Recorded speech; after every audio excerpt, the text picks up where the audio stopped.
கேட்டு தெளிவு பெற்ற பின்னர் தான் இந்த ருத்ராட்சத்தை கழுத்தில் அனைவருமே அணிகிறார்கள்.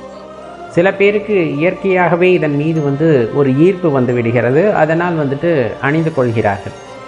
இப்போ இதில் என்ன குழப்பம் வந்துடுது அப்படின்னு பார்த்தோம்னா, அணியலாமா வேண்டாமா அப்படிங்கிற குழப்பம் ஆரம்பத்தில்.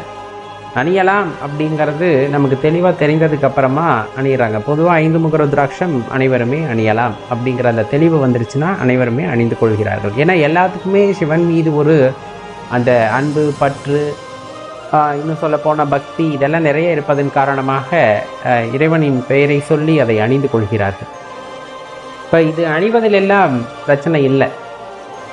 ஏன்னா நெற்றி நிறைய திருநீரும் எல்லாத்தினாலையும் பூச முடியாது, கழுத்து நிறைய கண்டிகையும் யாராலும் அணிய முடியாது.